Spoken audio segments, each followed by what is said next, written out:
اب دیکھیں میں نے بات کہی نا 10 جگہ جھوٹ بول سکتا ہے. شاہ ولی اللہ کے بارے میں جھوٹ ملاحظہ فرمائے. شاہ ولی اللہ تو کہہ رہا ہے کہ عام آدمی بھی اسے جب پتا چل جائے کہ صحیح حدیث میں یہ ہے تو وہ چھوڑ دے گا اپنے امام کے قول کو. عام آدمی بھی شاہ ولی اللہ تو یہ کہہ رہا ہے, یہ بات انہی کے الفاظ ہے. شاہ ولی اللہ تو کہہ رہا ہے کہ ایک عام آدمی بھی اگر اسے پتہ چل جائے کہ امام کا قول حدیث کے خلاف ہے تو وہ امام کے قول کو چھوڑ دے گا. تو شاہ ولی اللہ نے لکھا کہ امام مالک اور امام ابو حنیفہ کی فقہ میں جو غلطیاں ہیں یہ امام شافعی نے پکڑی اور انہیں پتہ چلا. دیکھیں کتنی تیزی کے ساتھ یہ حوالے پاپ اپ ہوئے, کوئی نہیں پڑھ سکتا, لیکن ہم نے پڑھے بھائی ویڈیو روک کر, ہم نے پورا ملاحظہ کیا اس کو. یہ تابعین کے اقوال پر لائے کرتے تھے اور امام شافعی نبی اسلام کی مرفوع حدیث کو تلاش کرتے تھے, اس لیے امام شافعی کی فقہ میں کم غلطیاں ہیں, غلطیوں کی وجہ بھی بتائی. پھر شاہ ولی اللہ نے خواہش کا اظہار کیا کہ اب چونکہ ہمیں پتہ چل چکا ہے, حدیث کی کتابیں آ چکی ہیں, پھر انہوں نے لکھا کہ بخاری اور مسلم یہ اہل سنت کی وہ کتابیں ہیں جن کی تمام حدیث متصل جو روایتیں ہیں قطعی صحت ہیں اور ان سے دشمنی رکھنے والا اہل بدعت میں داخل ہے, اہل سنت نہیں, بس دشمنی رکھتے ہیں پڑھاتے بخاری. اچھا دیکھیں یہ اپنے طلبا کو اپنے اسٹوڈنٹ کو پوری بات نہیں بتاتا. کہتا ہے کہ شاہ ولی اللہ کہتے ہیں کہ بخاری اور مسلم کی جو روایتیں ہیں وہ قطعی ثبوت ہے.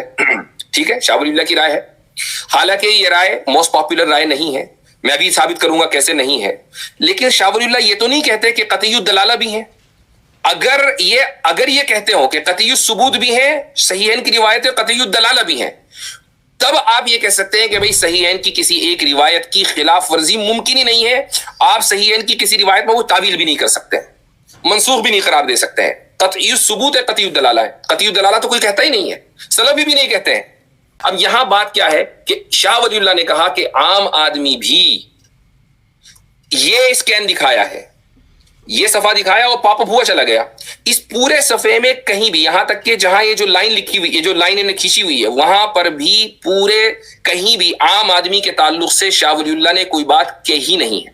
بلکہ اس صفحے کا عنوان کیا ہے, امام شافعی کے جلیل القدر کارنامے, اہل مدینہ اور اہل کوفہ کے مذہب پر تنقید.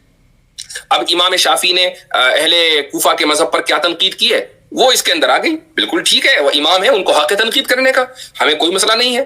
آپ بھی امام بن جائیں, آپ بھی تنقید کریں. جاہل کو حق نہیں ہے تنقید کرنے کا, عالم کو, امام کو, مجتہد کو تنقید کرنے کا حق ہے. وہ ایک مرتبہ نہیں 1,00,000 مرتبہ حنفیت کے اوپر یا حنفی فقہ کے اوپر تنقید کرے, کوئی مسئلہ نہیں ہے, ٹینشن نہیں ہے.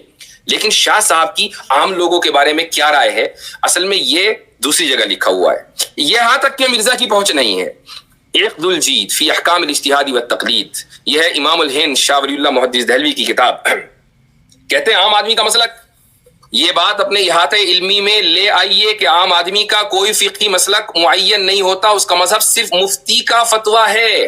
مفتی صاحب میں فتویٰ دوں گا, انجینئر صاحب آپ کو اس پر عمل کرنا ہے, مفتی میں ہوں آپ نہیں ہے.